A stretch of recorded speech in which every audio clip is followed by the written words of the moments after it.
The Athletic dropped their anonymous NBA player polls of this last season, and the Detroit Pistons were found, and some of their players were found on some of these polls, some of these answers from anonymous NBA players. We'll break it down in today's episode of the Locked On Pistons podcast.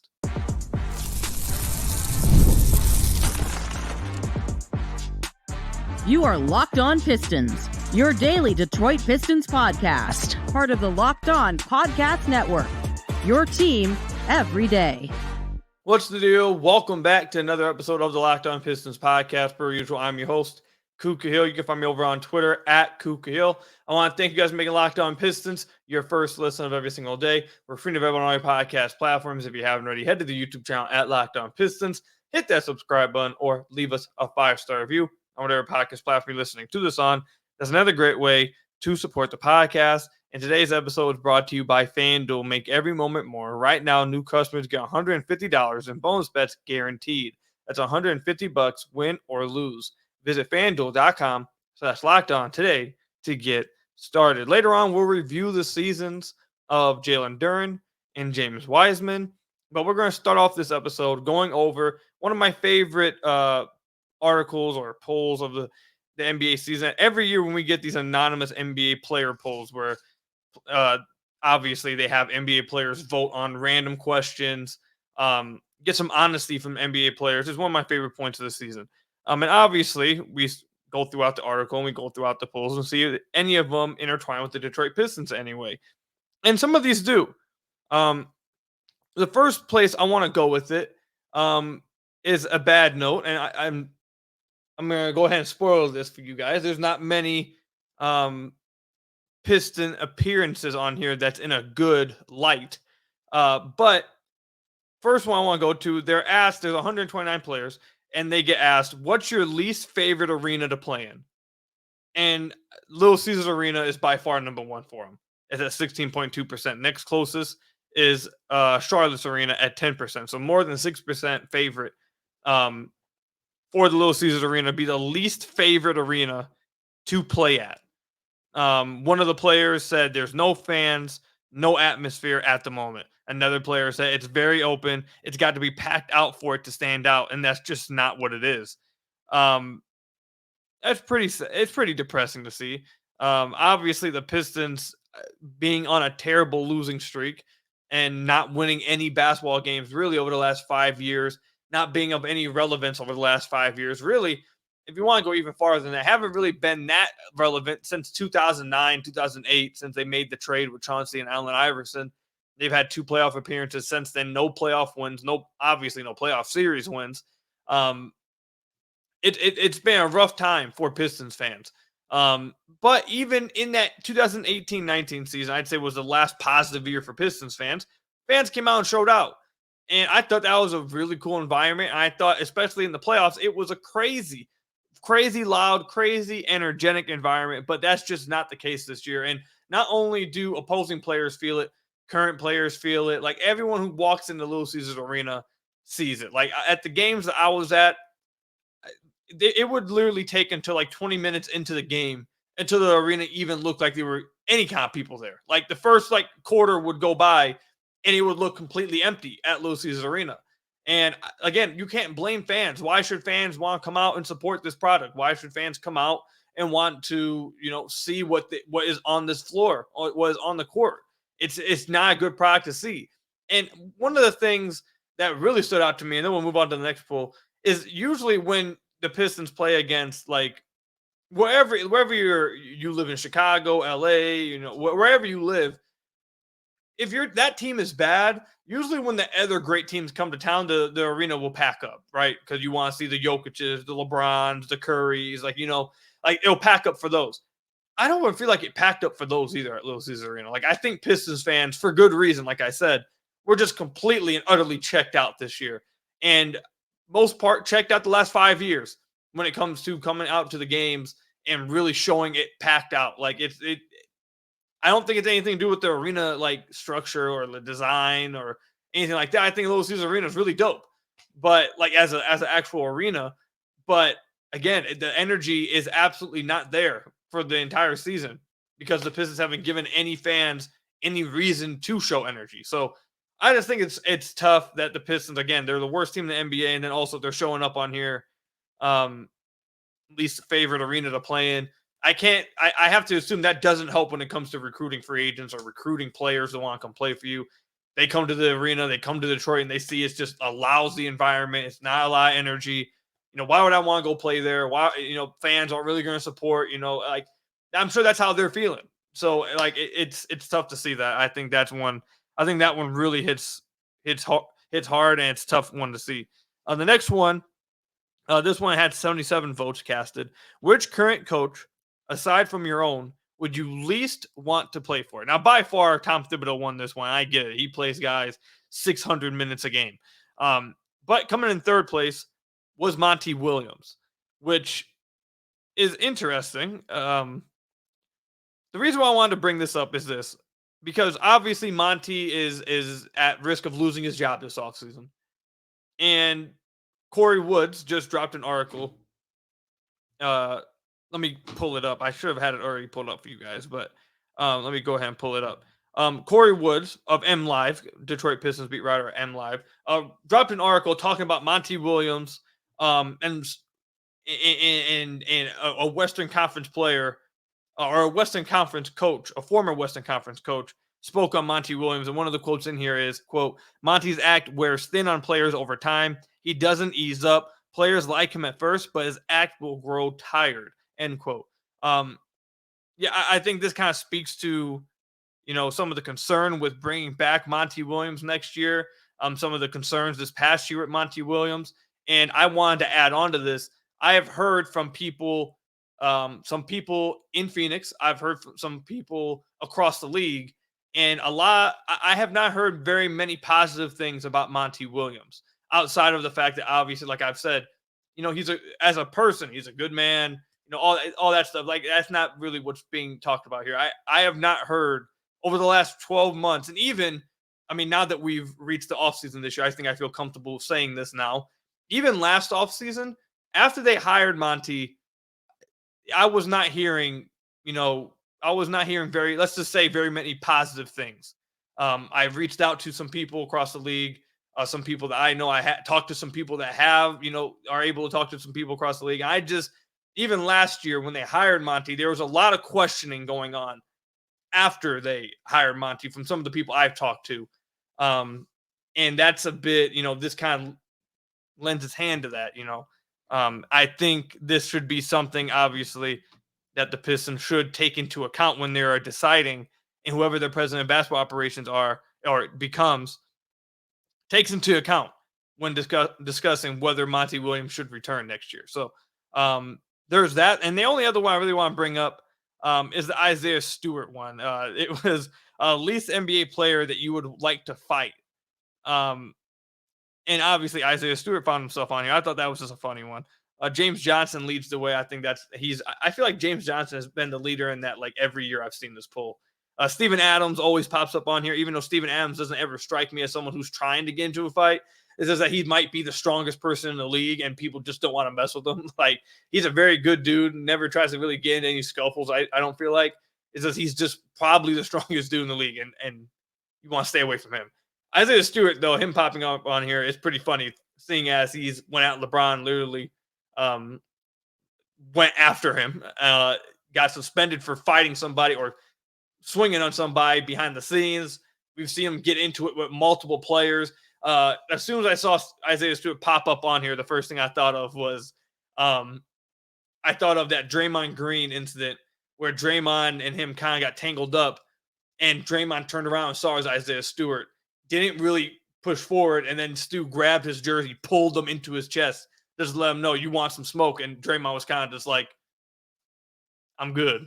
So that is 100% believable. I have to assume that a lot of players across the league look at Isaiah Stewart and it's like, yeah, I'd rather not mess with him. I'd rather just stay away from, trying to mess with him for real. So that's really it. The Pistons weren't really mentioned in anything else, as you would expect, in this poll. And hopefully, as the team gets better and garners a little bit more respect, you'll start to see maybe some Piston players pop up in the most underrated player poll, or hopefully one day in the far future, when they talk about some of the best players in the league, maybe Piston player will pop up on there. But that's it. That's why I really wanted to start off the podcast talking about really just the Little Caesars Arena and then also the Monty Williams part of it. Because like I said, now that we're in the offseason, the season's ended, I feel like, and it's been long enough, I feel comfortable saying those things.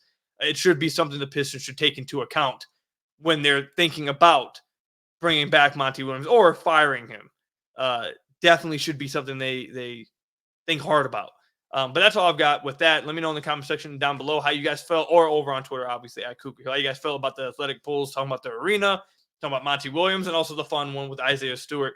Again, let me know in the comment section down below, or over on Twitter at Cougar Hill. When we come back, we will review the season of second-year player Jalen Duren. Stay tuned for that when we come back. This Mother's Day, get something thoughtful for your mom on DoorDash. Surprise her from wherever you are with fresh briquettes, the latest tech, gift cards, self-care treats, and more to make her day that much better. Today and moving forward with DoorDash, 50% off your next order, up to $15 when you spend $15 or more on your next flour, convenience, grocery, or retail order now on DoorDash. Look, I've used DoorDash for years. I absolutely love DoorDash. And even talking about Mother's Day, even last year for Mother's Day, I surprised my mom with some gifts and some flowers through DoorDash while she was at home. I was at work. I wanted to give her something. And even going to another holiday, Valentine's Day came up. My wife was at work. I went on to DoorDash, ordered her something, had some flowers and some chocolates delivered to her work, and she absolutely loved it. I've been using DoorDash, not just for that, but obviously for all other types of retail, obviously food, grocery. DoorDash is absolutely amazing. This year, Mother's Day with DoorDash, you can pair flowers with a gift card so she can celebrate any way she wants. Is she a bookworm? Try a bookstore gift card. Does she love a good latte? Get a gift card to her favorite coffee shop. My mom loves Starbucks. I definitely will be trying to get her something with that. You can't go wrong with DoorDash. Get all your Mother's Day gift in one place and get 50% off your next order, up to $15 when you spend $15 or more on your next flour, convenience, grocery, or retail order now with Locked On NBA. That's Locked On NBA. Order using DoorDash today.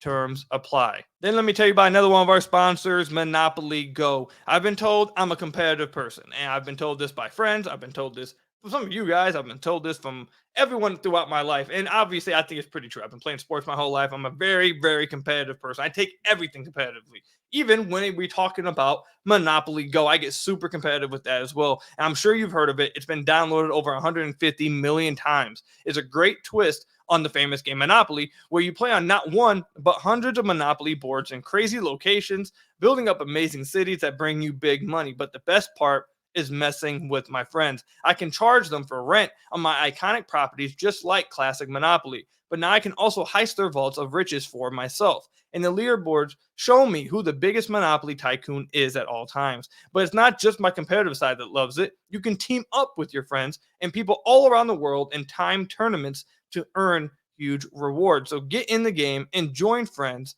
now, today. Download Monopoly Go, now free on the App Store or Google Play Store. Again, download Monopoly Go, now free on the App Store or Google Play Store today. So I want to thank you guys again for making Locked On Pistons your first listen of every single day. We're free and available on all your podcast platforms. If you haven't already, head to the YouTube channel at Locked On Pistons.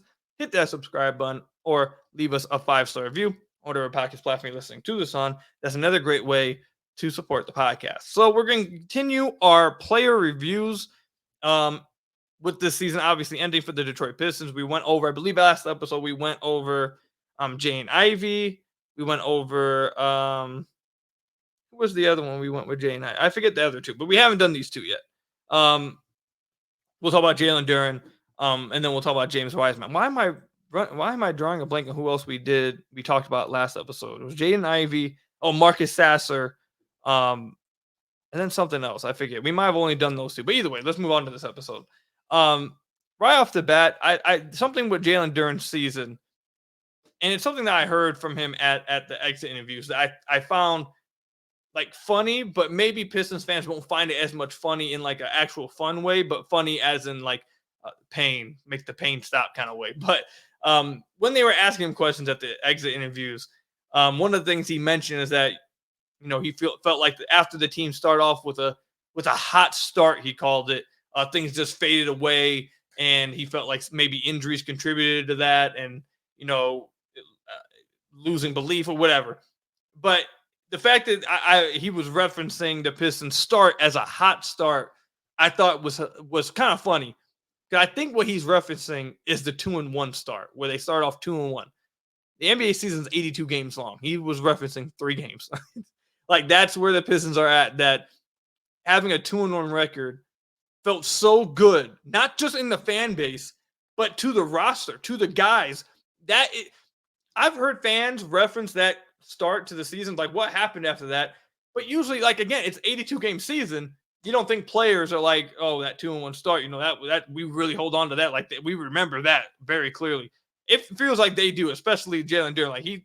Like that 2-1 start meant a lot to everybody, apparently, everyone. I just thought that was funny. But one of the main reasons why that hot start, I guess, was happening because Jalen Duren was playing lights out on both ends of the floor.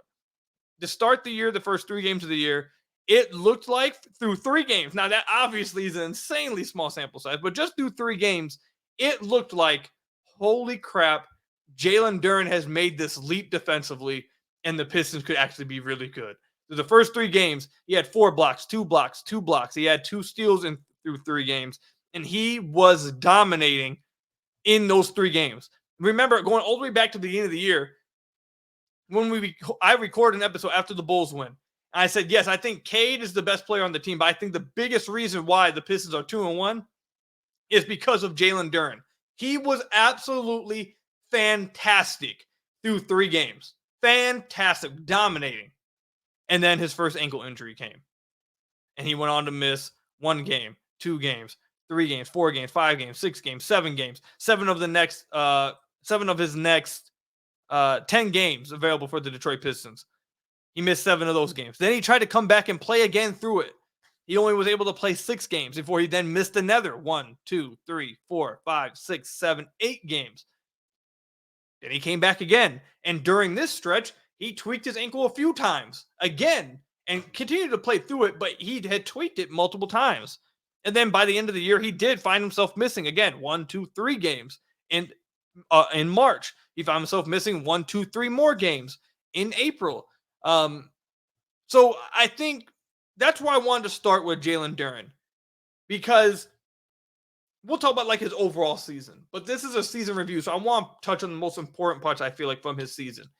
And the most important parts from his season is the biggest question I have from his season, how much did the ankle injuries hamper him? How much did they hamper him? And how concerned should you be about these ankle injuries? Because he had an ankle injury his rookie year, and he repeatedly, over and over had ankle injuries this year.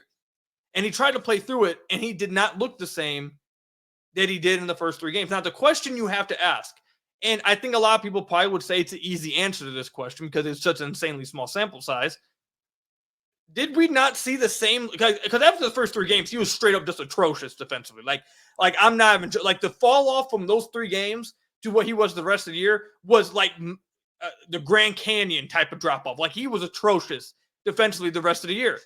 So I guess the question, and he kind of hinted at this before the season ended. He talked about, I don't know if it was an interview with James or who exactly it was, but he referenced that the injuries kind of played a part, and he felt like he could be better defensively. He wants to be better defensively, but I don't want to say he used it completely as an excuse, but he definitely kind of did. He referenced the injuries that he was dealing with being maybe part of the reason why he didn't take that leap he thought he could make this year. And then even after, like I said in this exit interviews, he referenced the injuries that they had at the beginning of the year, kind of segueing the hot start. They called it. So the question you have to walk away with is, how much did the injuries hamper him? And is that really what caused it? It was like was the ankle injuries throughout the year? Was he actually not 100%? Is that really what was going on? Or was it just a fluky 3 games in an 82-game season like we see many times? And I think the answer you have to lean towards is the 3 games in an 82-game season being fluky. I'm not saying the ankle injuries didn't contribute at all to him. I'm sure it did. But to try to make any takeaways and any large takeaways off of a 3-game sample size is foolish. For the majority of his season, for the 58 games of the 61 games he played, he was very bad defensively this year. And that because it sounds like the Pistons might move on from him or Ivy this offseason, we'll see. But if they were to move on from Duren, that is going to be why. Because defensively, he took I would say he possibly took a step backwards this year. I think he might have been worse this year defensively than he was his rookie year. Like, that's how bad he was this year defensively. And if he does get moved on from, that will be why. Because he took his defense was, let's just say, incredibly, massively disappointing. Massively disappointing this year. So I think that's where you have to start first with his season review. Is that defensive side of the ball, how he teased in the first 3 games. And then you have to ask the question about the ankle injury. Was it really the ankle injury that stopped it? Or is he just not a good defender? And through 2 seasons, I think the majority, like 98% of his sample size would suggest he just doesn't have that type of, he hasn't shown that type of defensive talent. A lot of times this year, he just didn't even try to like contest anything around the rim. And whatever. So that's where you have to start first, his defense. Then if you move into his offense did improve some. His footwork got much, much better. Like way better. He had a really nice, he got really comfortable with using the reverse pivot move down low on offensive rebounds. He showcased the ability to take the ball off a handoff of a fake DHO from the high post area or the quadrant, the right quadrant or the left quadrant. Yes, I'm stealing words from JJ Redick and LeBron James podcast. I will no longer be calling it the wings when I'm talking about those areas. I'll be calling it quadrant areas. But anyways, he has shown the ability to attack off of fake DHOs and get all the way to the rim. There was a few times we even saw him get the ball at the top of the key and straight up this ISO and drive to the basket and either draw a foul or finish around the basket. He very much improved offensively. That is for sure. And one of the biggest things that he improved on that I don't think was gave him enough credit at all. He went from a 61% free throw shooter his rookie year to a 79% free throw shooter this year. That is insane. That's an incredible jump. Incredible jump. And he deserves a ton of credit for that. A ton of credit with that. If you look at his synergy chart, as a pick and roll man, he was in the 78th percentile. On offensive rebounds, 72nd percentile. That's really all his possessions. He had 105 possessions in transition. He was in the 65th percentile. He didn't have very many post-ups. Obviously, wasn't spotting up or isoing a lot. So that's where a lot of his possessions came from. And then as around the rim, he was in the 88th percentile, finishing around the basket. So he improved as an offensive player. Absolutely. He took some jumps in that area. There is an area that I thought he took a step backwards in. That was his decision-making offensively with the more increased role he got and the more freedom he got. The less reads he was making, the quicker reads that he made his rookie year, he stopped making those. He stopped making the right pass. He started looking only for his own shot, which is worrisome because that's a bad habit to pick up on. And Pistons fans know too well with the center picking up that type of bad habit, what it could do. So I think that's a concern. But overall, offensively, he definitely took a step forward in that department. The question, though, I think to wrap up his season, it's a question I can confirm to you guys that the Pistons are asking themselves, and they will try to figure out, is the offensive step forward he took worth it? It doesn't matter. And when I say that, I mean this. Do they need that from their center?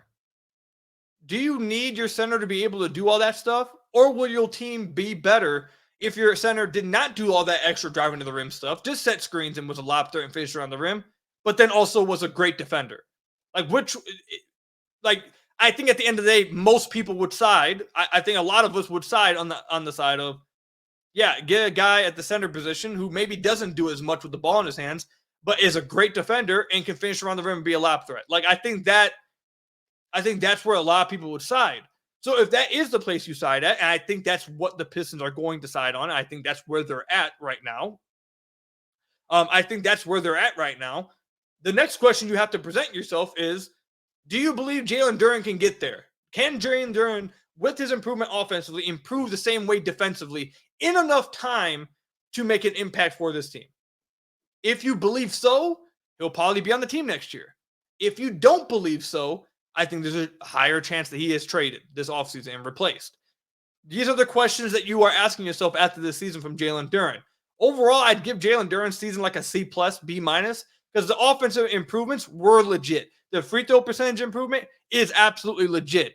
However, the defense is just so bad, and the decision-making was incredibly disappointing to me as someone who was really high on his passing and quick reads and decision-making. Like that, I was really high on that. His processing, that all took a step backwards this year. So to balance it all out, I think it was on a C+, B-. I think that's where you find the Pistons find themselves with Jalen Duren. And honestly, I think C+ might even be too generous. But I think that right there is the exact spot the Detroit Pistons find themselves in with Jalen Duren, and we'll find out where they, what answers they decide to have with Jalen Duren. But let me know in the comment section down below how you guys felt about Jalen Duren's season. What grade would you give it? Were you guys impressed? Were you guys not impressed? Again, let me know all that. Comment section down below or over on Twitter at Cougar Hill. When we come back, we'll talk about James Wiseman season review for the Detroit Pistons. We'll talk about that when we come back. It's playoff time in the NBA and NHL. Baseball is in full swing, and FanDuel is your place to bet on every game. Right now, new customers get $150 in bonus bets guaranteed. It's $150 win or lose. Bet on everything from slap shots to home runs to slam dunks, all on an app that is safe, secure, and easy to use. A few years ago when betting became legal in Michigan, I had no clue where to go, had no clue where to start at. I tried out FanDuel, and I haven't turned back since. FanDuel is incredibly fun. It's incredibly self-explanatory, and there's a lot of stuff to do on FanDuel. I haven't stopped using it for years. I still use it to this day. I have a lot of fun using it. I know you will too. So what are you waiting for? Visit FanDuel.com/lockedon and make your first bet an automatic win with FanDuel, America's #1 sportsbook.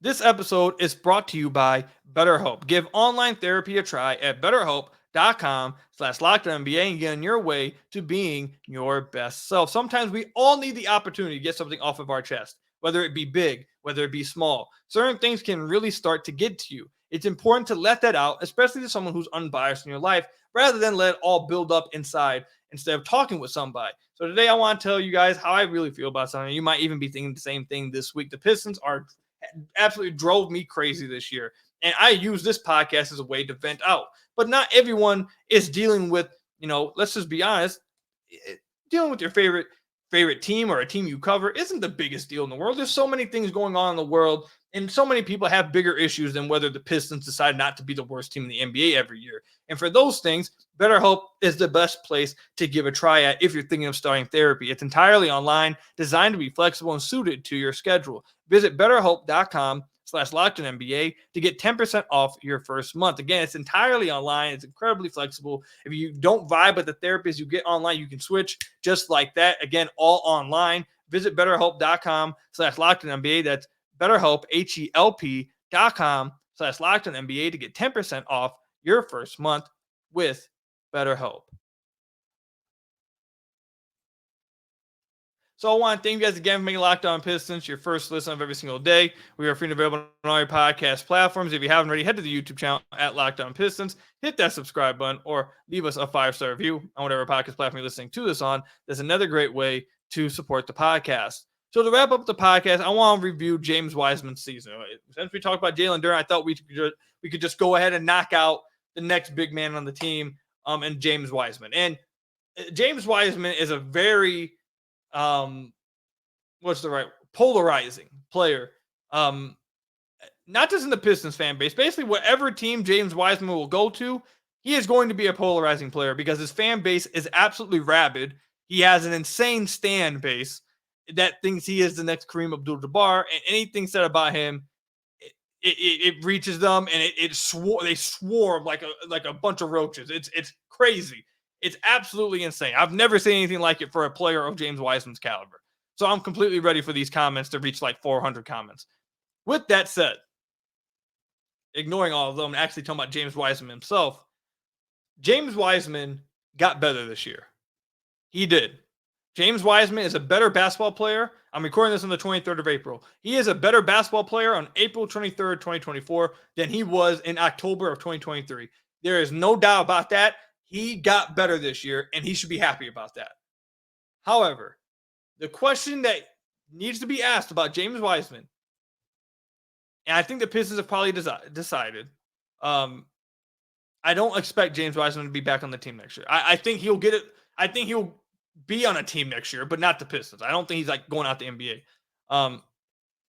Actually, let's start with the positives. Let me start with the positives with James Wiseman. By far, the biggest thing that James Wiseman improved on this year, that I think this was what's going to change his outlook in the NBA and give him a chance.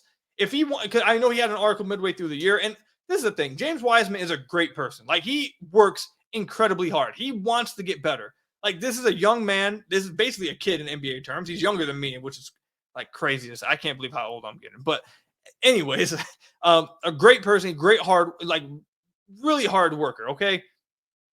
So I'm rooting for him personally. But he mentioned midway through the year how he doesn't want to be labeled a bust. He knows that that's what people are going to be trying to call him now, but he doesn't want that to be what his career is.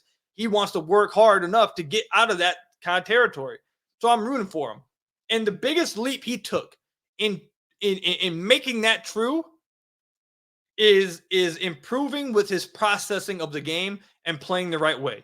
Before this season, James Wiseman, you could see it when he played on the floor. You could see it in his body language. Heck, I've referenced this a lot. If you go back to our interview with Cannon in the offseason, one of the things he mentioned on the podcast was, we have a lot of big men that want, instead of just picking and rolling, spacing the floor, they just want post in the middle of the lane for post-ups. I think that very clearly was about James Wiseman, okay? I think all of us very clearly can read, James Wiseman, okay? And in that stretch, when he was acquired by the Detroit Pistons last year, or I guess 2 years ago now, his most used play type was post-ups at 81 possessions. He was in the 15th percentile. He was a poor post-up player, but yet that was by far his most used play type. This year, that was not the case. And I thought that right there is going to be what spells great things for his career. If he's able to do it, that's what's going to be it. Because this year, his most used play type was as a pick and roll man, 91% possessions. He was in the 51st percentile, which is about average. Next used play type, offensive rebounds, putbacks. He was in the 79th percentile. Next one is on cuts. He was in the 47th percentile. And then his most used play type was post-ups. And those only really came on mismatches, which then allowed him to be in the 83rd percentile on post-ups. It's a very small sample size, but the reason why it's a small sample size is, one, he bought into moving the ball more. Instead of holding the ball and trying to go score himself or posting up in the middle of the lane, he got a lot better at moving the ball, realizing, okay, I need to get this DHO going. That will free things up for me. I need to keep things flowing. I can't be posted up in the middle of the paint. And when I set a screen, I need to actually roll all the way. I need to give max effort. And I'm going to score by getting to the basket, getting offensive rebounds, getting to the basket and catching lobs. I'm going to score off of all those ways. And if I get a mismatch, then I can post up. But that's not how I'm going to focus my game on. And that changed the way he played this year. He played a lot better because of that. And if he becomes a quality backup, or heck, becomes a quality starter at some point of his career, that's this part of his game developing is going to be a big reason why. And honestly, that part right there, seeing him improve in that area, gives me belief that he is going to last in the NBA. Because a lot of guys are arrogant. I've talked to a lot of people, and this is something I've said to you guys many times over the years. One of the main things you hear when talking about NBA players, people who work with them, they are very arrogant. They're very stubborn. They don't like to change things because what they've done their whole lives is what got them to the NBA. So a lot of them, their biggest downfall is them being stubborn, them being arrogant.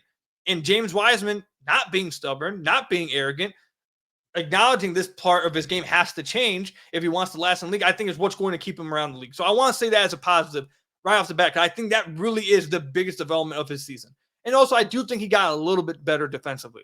I don't think it was big, but I do think he's a better defender now than he was. Now, the problem with James Wiseman is this. He did get better, yes. But did he get better enough to where he is a quality backup five now?